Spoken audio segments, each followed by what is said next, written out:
Mag-usap muna tayo please. Pakiusap ni Luis nang umakma ng bababa ng sasakyan si Jade. Nasa tapat na sila noon ng bahay ni na Jade. Mugto ang mga matang nilingon niya ang binata. Pagod na kasi ako. Parang ayoko na. Sa sinabi ay mabilis na nag-init ang kanyang mga mata. Matinding takot at pagkabigla ang lumarawan sa mukha ni Luis. What do you mean? Halos pabulong na lang nitong naisatinig bago maingat na hinawakan ng kanyang mga balikat at pinihit paharap dito. Sa pagkakatitig ni Jade sa mukha ng binata ay hindi niya napigilan ang muling pag-agos ng kanyang mga luha. Mahal na mahal kita. Alam mo naman yun, di ba? Please don't do this. Huwag kang susuko. Kung gusto mo umalis tayo, lumayo tayo sa kanila. Alam mo sa unang araw pa lang na nirealize ko kung gaano kita mahal. I made a promise to myself na ano man ang mangyari, hindi na kita pakakawalan. Kasi alam ko sa sarili ko na hindi kita kayang palitan. Sa huling sinabi ni Luis, ay nakita niyang kumislap ang mga butil ng luha sa mga mata nito. Hindi mo ba nakikita? Nauulit lang lahat. Umalis si Cindy pero pumalit ang mama mo. Alam mo Luis, kung si Cindy lang sanang humahadlang sa atin, kaya ko pa eh. Pero magulang mo na to. Labag sa kalooban niya ang gagawin, pero wala na siyang iba pang makitang solusyon. Biglang naging blanko ang mukha ng binata. So sumusuko ka na? Akala ko ba mahal mo ako? Bakit kailangan mong gawin to? Dahil ba totoo ang lahat ng sinabi ni mama? Na pera lang ang habol mo sa akin? At ngayon nakita mong ayaw nila sa'yo. Ano gagawin mo? Maghahanap ka na mas mayaman? Pareho? Isang malakas na sampal ang pinadapo ni Jade sa mukha ni Luis. Kasabay niyon, ang malakas din niyang paghagulhol. Wala kang karapat ng husgahan at pagsalitaan ako ng ganyan. Alam mo, hindi ako ganun. Kahit mahirap lang ako, hindi ako linta gaya na sinasabi niyo. Hindi ko kailangan to. Lahat ng mamahaling regalo galing sa'yo. Pagkasabi niyon, ay kalitiyang hinubad ang suot na bracelet. At pagkatapos, ay ibinalik yon kasama ang cellphone na galing kay Luis. Jade, please, I'm sorry. Garalgal ang tinig na sabi ni Luis. Pilit din siyang niyakap na mahigpit ng binata sa kabila ng kanyang pagpupumiglas. Hindi ko sinasadya. Alam ko hindi ka ganun. I'm sorry. I'm sorry. Umiiyak ng tura nito habang yakap siya na mahigpit. Hinayaan ni Jade na yakapin siya ni Luis. Hindi nagtagal ay gumanti na rin siya ng yakap dito. At sa loob ng mahabang sandali, pareho silang tahimik lang na umiiyak. Alam niyang silang dalawa lang din ang makakaunawa sa isa't isa dahil nagmamahalan sila. Kung talagang tayo, we will end up together. Yun ang huli niyang sinabi kay Luis bago tuluyang bumaba ng sasakyan. Muling binukala ng luha ang mga mata ni Jade nang ihatid niya ng tanaw ang papalayong sasakyan ni Luis. Ano man ang mangyari at sino man ang kanyang makilala, alam niyang patuloy pa rin niyang mamahalin si Luis. Dahil gaya na rin ang sinabi ni Lauren, true love is irreplaceable at yun ang meron sila ng binata. Gusto mong pag-usapan natin? Tanong kay Jade ng kanyang ina nang pasukan siya nito sa kanyang kwarto na gabi ring iyon. Nagtatakan tiningnan niya ang ina. Paano niyo nalaman, Nay? Nilapitan siya nito, saka siya iginiya paupo sa kama. Anak kita. Pwedeng hindi ka sa akin lumakit nag-aisip, pero pareho tayo na nararamdaman kasi nagmamahalan tayo. Parang kayo ni Luis. Sa narinig, ay tuluyan ng napahagulhol si Jade. Ang sakit. Sobrang sakit po. Umiiyak na yumakap siya sa ina. Dumarating talaga ang ganyan sa isang relasyon. Nasasayo kung susuko ka o lalaban. Ang importante naman kasi kapag nagmamahal tayo, hindi yung ikasisiyan natin, kundi ikasisi at ikabubuti ng taong minamahal natin. Agad siyang natigilan sa sinabi ng ina. Pagkatapos ikumawala mula sa pagkakayakap dito. Ibig sabihin, Nay? Alam namin na boyfriend mo si Luis, Hindi naman kami pinanganak kahapon para hindi mapansin yon. Kahit ang tatay mo at pati ang lolo't lola mo.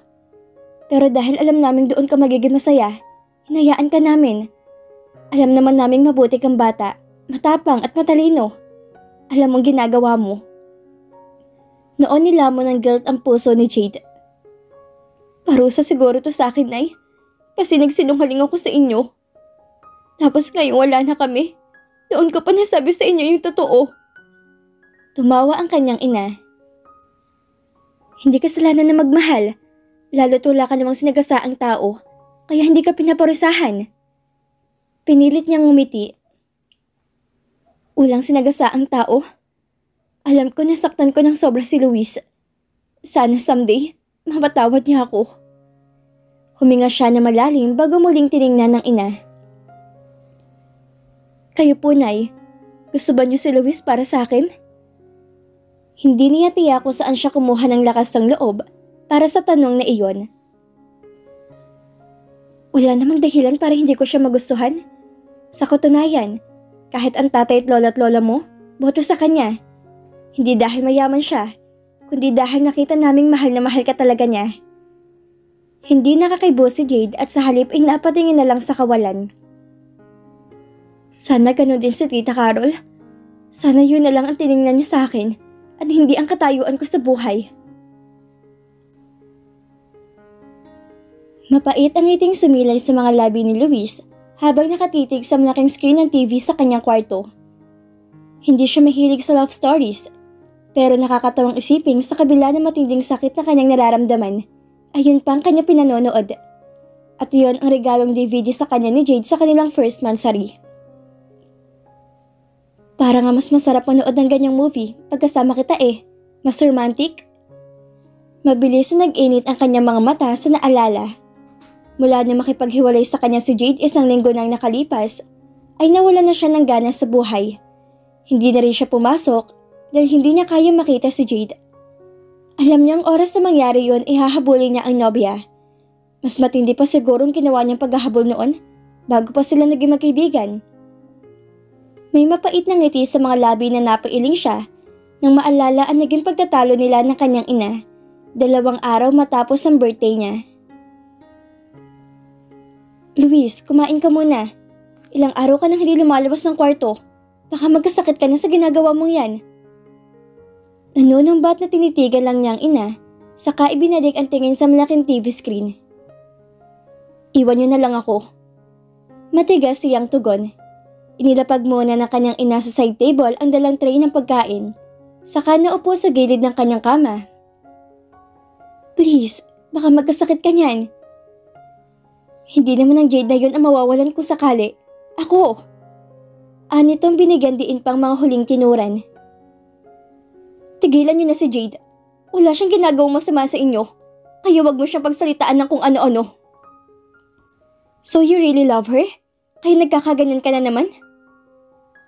Matalim na sinuya pa ni Luis ang ina.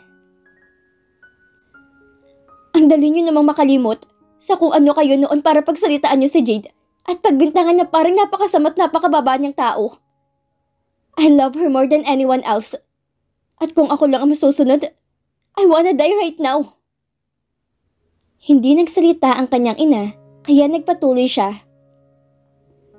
Ginawa niyo miserable yung buhay ko. Dahil doon, para niyo na rin ako pinagtulakan palayo sa inyo. I love her so much, Ma. Sa kanya ko lang naramdaman ng totoong kaligayahan. Pero ano ginawa niyo? Noon humalagpas ang lahat ng emosyong kinikimkim niya at tuluyan ng napaiyak. She's my happiness, my life, my everything. Aniya sa pagitan ng pagluha.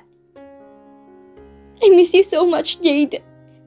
Ani Luis, saka mabilis na pinahid ang mga luha nang marinig na mahinang katok sa pinto. Luis?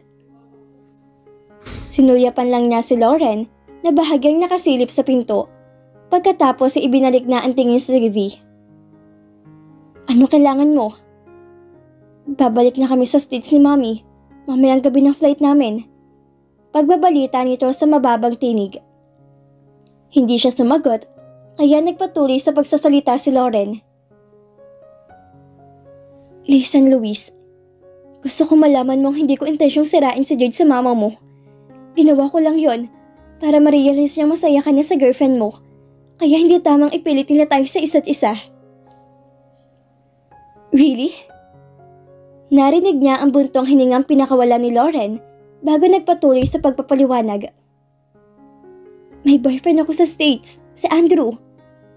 Gulat na napatingin siya sa dalaga. May boyfriend ka? Tumango ito. Hindi alam ni Mami ang tungkol sa amin. Natakot akong ipagtapat sa kanya. Sa simula pa lang kasi, inunahan na niya kung iba yung gusto niyang lalaki para sa akin. Hindi mahirap si Andrew, pero kung ikukumpara sa buhay na meron ako sa States, may pakiramdam akong hindi siya papasa kay Mami. But this year, nakakatuwang sinuwerte ang itinayo niyang convenience store at kumita na ng malaki. By next year, baka magpakasal na kami. At kahit humad lang po si Mami, alam ko kaya kong ipaglaban si Andrew. I'm happy for you. Totoo yun sa loob ni Luis. Sa pagkakataong yun, ay nginitianan niya si Lauren nang umitiring sa kanya. I like Jade. At kung nagkaroon lang siguro kami ng pagkakataong magkasama na matagal, malaki ang chance na magkasundo kami. Anang dalaga na nasa TV pa rin nakatingin. Minsan, iniisip natin na destiny nagde-decide kung sino ang dapat natin makasama habang buhay. Pero kung iisipin lang natin, it's our choice. Lalo na kung alam nating pareho tayo ng nararamdaman at ang kailangan lang natin gawin ay manindigan at maging matapang. Nang maiwang mag-isa, matagal na naglaro sa isip ni Luis ang sinabi ni Lauren. Jade, may naghahanap sa'yo. Nagulat pa si Jade na makilala kung sino ang sinasabi ni Rhea na naghahanap sa kanya. Walang iba kundi si Tita Carol. Mabilis na niliukob na matinding takot ang kanyang dibdib na agad rin naglaho nang nilian siya ng ginang na hindi niya inaasahan. Excuse me lang po, ani Rhea, saka pa simpleng tinanguan si Jade. Ilang sandaling binalot na matinding katahimikan ng buong silid.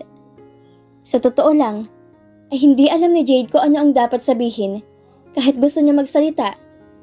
Pero malaki ang kanyang paniniwala na si Luis ang dahilan kung bakit siya gusto makausap ni Tita Carol.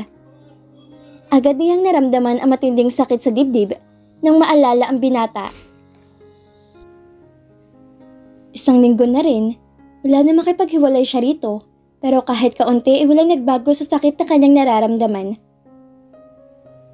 I'm sorry kung naabala kita. Nagugutom ako, iha. Pwede mo ba akong samahan kumain? Kahit sa kantina lang. Si Tita Carol, saka alanganing ngumiti uli sa kanya. Kulang ang salitang nagulat para ilarawan ang nararamdaman ni Jade sa narinig sa sinabi ng ginang.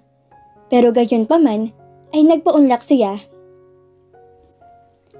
Ang ganda naman ng mga daliri mo, iha. Siguro kung kasing edad lang kita, may inggit ako sa mga daliri mo. Malamang, hindi ka naglalabano.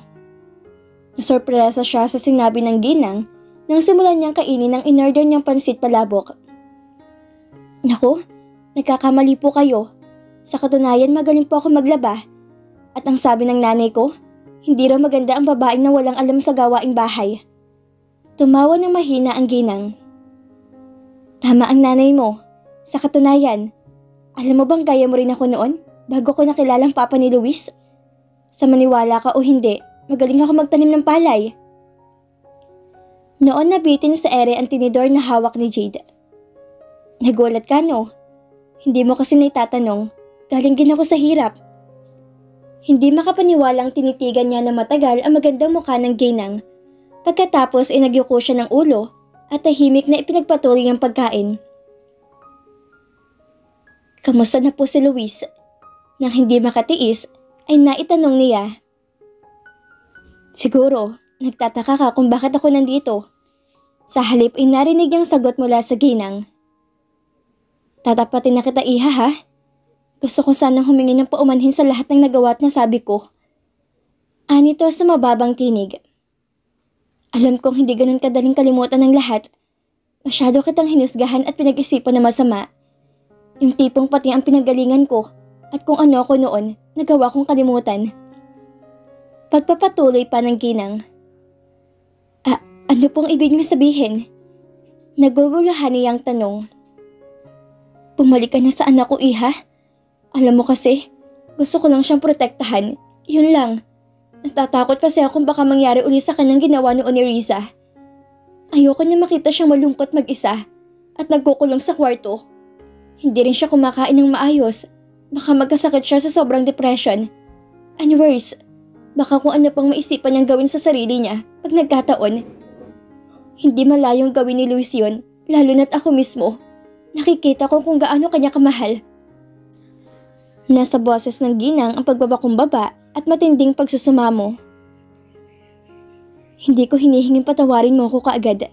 Sa parting yun, you can take all the time you want. Hanggang sa matutunan mo akong tanggapin uli at makitang pinagsisisihan kong lahat ang nagawa ko sa'yo. Bumalik ka na kay Luis. Mahal na mahal ka niya. At alam kong ikaw lang magpapabalik na mga ngiti niya. Nitong tinititigan siya ng diretso sa mga mata. Mabilis na nag-init ang mga mata ni Jade. Ang isipin wala nang sino man ang hahadlang sa pagmamahala nila ni Luis. Ang totoong nagdulot na nag-uumapaw na kaligayahan sa kanyang puso. Mahal na mahal ko rin po yung anak niyo. Salamat po't binigyan niyo ako ng second chance para maipakita kung gaano ko siya kamahal. Siguro po kahit nangyari nagkabaligtad ang sitwasyon namin sa buhay, ay mamahalin ko pa rin siya ng buong puso. Sumisinghot niyang saad. Nakita niyang isang mabait na ngiti sa mga labi ni Tita Carol. Pagkatapos niyon ay ang pagkislap ng luha sa mga mata nito. Parang may kung anong mainit na emosyong humaplo sa kanyang dibdib. Ako ang dapat magpasalamat sa iyo, iha. At least ngayon alam ko nang nakita ni na Luis ang babaeng tunay na nagmamahal sa kanya. Hindi maipaliwanag ni Jade, pero sa isang iglap, parang naglaho sa kanyang puso ang lahat ng hininakit para sa ginang. Feeling pa niya ay para matagal na niya itong kilala. Iba ang sincerity na nakikita at nararamdaman niya sa ginang. Siguro dahil inato ng lalaking minamahal niya ng buong puso, nang higit sa kanyang buhay.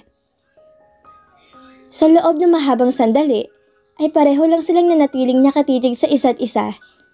Dahil doon, ay nakita ni Jade sa mga mata ni Tita Carol ang tunay at mabuti nitong pagkatao. Sa mga mata ng ginang, naroon ang mga ngiti ni Luis. Dahil sapat na kaya ang nagawa niyang iwaksi ang lahat ng hinanakit at tuloy ang patawarin ng ginang. Naku tita, nag-text po si Pauline. Pinapupunta niya ako sa gym, importante raw. Mauna na ho kayo, susunod na lang po ako sa bahay niyo after class. Ni Jade na makalabas na sila ni Tita Carol ng kantin. Walang problema, iha. Magpapahanda ko ng masarap na hapunan para sa'yo. Nangingislap ang mga mata ng ginang habang nakatitig sa kanya. Nahihiya siyang napayoko. Sige po. Nang maihatid sa parking lot si Tita Carol, ay nagmamadali namang nagpunta sa gym si Jade. Kasabay ng pagbungad niya sa entrance, ay tumunog ang kanyang cellphone. Iba na ang gamit niyang number dahil ibinalik niya kay Luis ang mamahaling cellphone na galing dito. Pao, nandyan na. Ano ba kasi yun at sobrang inaapura mo ako? May nagpapabigay sa'yo, ate. Naggulat pa si Jade nang lapitan siya ng isang binatilyo na nakasuot ng high school uniform. Saka inabutan ng isang tangkay ng kulay pulang rosas. Nang tuloy ang makapasok sa labi ng gym, ay nasopresa siya sa nagkalat na rose petal sa sahig. Natawa siya dahil sa mga pelikulang nang niya nakikita ang ganoon. Hello ate, flowers for you? 2 pulang rosas naman ang inabot sa kanya ng isa pang binatilyo. Kanino galing? Kibit lang ng balikat ang nakuhang sagot ni Jade, kaya ipinagpatuloy na niyang paglalakad sa lobby hanggang sa matanawan ng hagdan paakyat sa gym. Maraming tao, pero busy ang lahat sa kanya-kanyang gawain. May ilang sumasayaw at karamihan ay nagkaklase. Naglakad na si Jade sa pinakagitnang bahagi ng gymnasium nang biglang pumainlan lang ang isang pamilyar na awitin. Agad niyang naalala si Luis nang marinig ang If You Are Not The One. Parang sa isang iglap ay gusto niyang sugurin ang nagpapatugtog sa gym. Awayin to ng awayin dahil ipinarinig nito sa kanya ang kantang iyon. Pero sa kabilang banda, nakapagtatakang binuksan ang sound system ng gym, gayong marami ang nagkaklase. Sinuyod na ng tingin ang lahat ng bleachers, pero hindi niya makita roon si Pauline.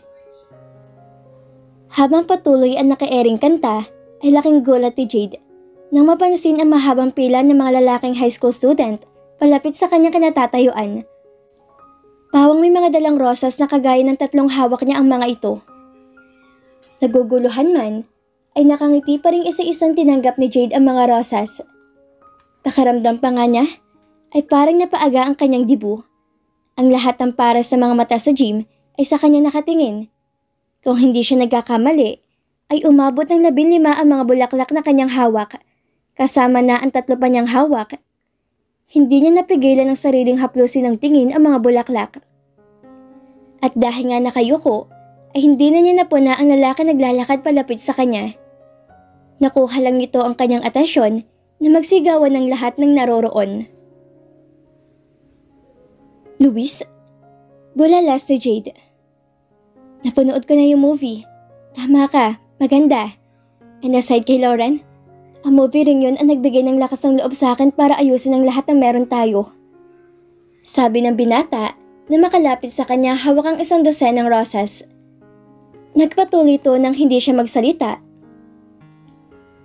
1 linggong wala ka sa buhay ko was pure hell. It was the time na napatunayan kong you are the only one I can't replace.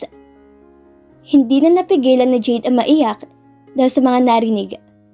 Pareho lang naman sila, pero sa nakikita niyang anyo na ngayon ni Luis, nanlalalim ang mga mata at ngayon nangingitim ang eyebags, ay walang dudang mas ininda ng binata ang nangyari sa kanila. Isama pang 1 linggong pagliban nito sa klase. Look, I can list all the million things that I really like about you. Pero sa kabuuan, isa lang ang magiging kahulugan nila. That I don't want to live each day of my life without you. Dagdag ba ni Luis? Noon umangat ang kamay ni Jade at saka hinaplos ang mukha ng binata. I love you. Let's give it a try. But this time, wala nang kontrabida dahil nag-usap na kami ng mama mo. In fact, pupuntahan dapat kita sa inyo mamaya. Tila hindi makapaniwalang kinabig siya ni Luis payakap dito. This time, it will be forever. Pagkasabi niyon, ay buong pananabik siya nitong siniil ng halik. At katulad ng mga eksena sa pelikula, dinig na dinig ni Jade ang malakas na hiyawan at palakpakan sa buong gym. Pakiwari niya, ay may laro ng basketballs dahil sa sobrang ingay. Siguro naman this time, pwede na tayo maging legal sa pamilya mo para hindi na tayo nagtatago. Nakangiting sabi ni Luis nang pakawala ng kanyang mga labi. Strange, wala akong sinabi sa kanila, pero alam nilang boyfriend kita. Ganun ba talaga ka-obvious ang pagmamahalan natin? Nangingiti na niyang tanong. Talaga? Siguro nga napapansin nila, pero sa pagkakatanda ko, minsan ako na corner ng tatay mo. Kaya ayun, napaamin niya ako na wala sa oras. Pero hindi pa tayo during that time. Tumango-tango si Jade. So may aminan palang nangyari na hindi ko alam? But anyway, for now halikan mo pa ako na mas matagal. Namiss kita ng sobra. Lumuwang ang pagkakangiti ng binata. Aha, diyan naman tayo magkakasundo. Anitong muli siyang maalab ni hinalikan. Pinakawala lang nito ang kanyang mga labi kasabay ng pagtatapos ng naka-airing kanta. Mahigpit na niyakap ni Jade ang binata habang iniisip na it wasn't the happy ending but a happily ever after instead. Dahil kahit alam niyang malayo pang tatahakin nila ni Luis, isa lang ang dapat nilang panghawakan. At iyon ay ang katotohanang hindi magbabagong pagmamahal na meron sila para sa isa't isa. At iyon ang kahulugan ng happily ever after para sa kanya. To stay in love with each other no matter what. Because true love was simply irreplaceable. 4 years later, sa malaking simbahan sa bayan ng Mercedes, ang St. Joseph Cathedral, gaganapin ang pinakamalaking kasalan ng taon, ang kasal ni Luis at Jade. Nag-init ang mga matid ni Jade nang tumigil sa tapat ng malaking simbahan ng bridal car kung saan siya nakasakay. Sa loob ng 4 na taon, Marami na nangyari at nagbago sa kanilang buhay. Gaya na lang ng tuloy ang paglago ng negosyo ng kanyang tatay. At si Luis, sinisimulan na rin itong pag-aralan ang pagpapatakbo ng negosyo ng pamilya nito. Habang si Jade naman ay kasalukuyan ang nagtuturo sa St. Joseph University bilang secondary English teacher. Oh, masisirang makeup mo anak. Natatawang po na sa kanya ng kanyang ina na sinuyapan din ng kanyang ama nang ngumiti rin. Hindi lang po kasi ako makapaniwala na nandito na ako ngayon. Ani ang gumagaralgal ang tinig. Sa totoo lang, parang hindi rin ako makapaniwala na mamaya ibang apelyido ng gamit ng prinsesa ko. Ang kanyang tatay. Paano? Halika na? Hinihintay ka na niya. Dugtong pa nito, saka siya niyakap na mahigpit. Ngumiti si Jade, saka pinigil ang emosyong nararamdaman. Na magbukas ang malaking pinto, ay noon naman sinimulang kantahin ng choir ang To Have and To Hold ni na Christian Bautista at City. Si Luis mismo ang pumili niyon para sa kanya, dahilan kaya naiiyak na naman siya. Maganda ang gayak ng simbahan. Puno ng kulay pula at puting rosas. At nang simulang tahakan ni Jade ang aisle, noon naman pinakawala ng maraming paro-paro na nagpahigpit ng husto sa kanyang paghinga. It was a fairy tale wedding. Dahil ang suot niyang maganda at kulay puting wedding gown na may napakahabang veil ay ginastosan ng sobra-sobra ni Luis. Sa kabila ng pagpupumilit niyang gawin na lang yung simple, ay ang binata pa rin ang nasunod. Hayaan mo someday, pakikitaan kita ng isang real-life fairy tale. Naalala ni Jade na minsang sinabi sa kanya ni Luis at naroon na nga ang pangako ng binata na tinupad nito. Si Rhea ang tumayong maid of honor ni Jade habang si Pauline ay isa rin sa mga abay. Nakita niyang nakangiting nakatingin sa kanya ang mga magulang ni Luis, lalo na si Tita Carol, na sa loob ng mahabang panahon ay napag-aralan na rin niyang tawaging mama. Ayon na rin sa kagustuhan ng ginang. Nagpahatid naman ng mga luha ang lola ni Jade na mamatamaan niyang inakbayan ng kanyang lolo. Humaplos ang mainit na damdamin sa dibdib ni Jade dahil doon. Lauren and Sandra never made it to the wedding. Nang maalala ang dahilan kung bakit siya nakaramdam si Jade ng awa para sa kaibigan. Sa loob kasi na matagal na panahon, ay nagkaroon na rin siya ng chance para makilala ng husto si Lauren. At masasabi niyang, bukod kina Rhea at Pauline, ay isa na rin si Lauren sa matalik niyang kaibigan. Nakangiti si Luis na nakatayo sa harap ng altar. Napakagwapo nito sa suot at tuxedo. Sa totoo lang, kahit sabihin pang matagal na panahon na rin pinagsamahan nila, parang hindi pa rin makapaniwala si Jade na siya ang minahal ni Luis, na tila isang hero na sa mga romance novel ang nabubuhay. You look beautiful. Bulong sa kanya ni Luis na magkatabi na sila sa harap ng altar. Ikaw rin, napakagwapo. Natatawa niyang sabi, saka mahigpit na kumapit sa braso nito. Ilang sandali pa, ay simulan na ang seremonya at nang isuot ni Luis sa daliri ni Jade ang singsing, noon na tuluyang kumawala ang lahat ng emosyon ni Jade. I love you, Jade. Pangako, gagawin kong fairy tale ang bawat sandali ng pagsasama natin. Madamdaming pahayag ni Luis nang itaas nito ang tabing na kanyang mukha. Mula na makilala kita, every day has become a fairy tale. I love you more, Adam Sandler. Ngumiti si Luis, saka siya hinalikan sa mga labi. At least, hindi na aragog. Natatawa nitong sabi, bago muling yumuko para sa isang mas matagal at maalab na halik. Ano, sahanin mo na lang tuloy natin? Ang nanunuksong tanong ni Luis, ang walang kahirap-hirap siya nitong pinangko at dinala palabas ng simbahan. Hindi alintana ang isinaboy na rose petals sa kanilang dalawa. Nanlaki ang mga mata ni Jade. Ano ka ba naman? Sa tinagal-tagal na panahon nagawa mo maghintay? Konting oras na lang, naiinip ka pa? Pabulong niyang sagot habang nagiinit ang kanyang mukha. Kinindatan siya ni Luis. Sabagay, everything about you is worth waiting for. Nakangiti niyang hinalikan ang matango sa ilong ng asawa. I love you so much, Jade. Mababa ka sa mga mata ni Luis ang sinseridad ng sinabi. Alam ko at mahal na mahal din kita ng sobra. Pagkasabi niyon ay hinawakan niya ang mukha ng asawa at saka muling hinalikan. At dito na po nagtatapos ang kwento ni na Jade at Luis. At sana po'y muli niyo akong samahan at suportahan sa mga susunod na love story na ibabahagi ko sa inyo. Maraming salamat po at ingat po tayong lahat.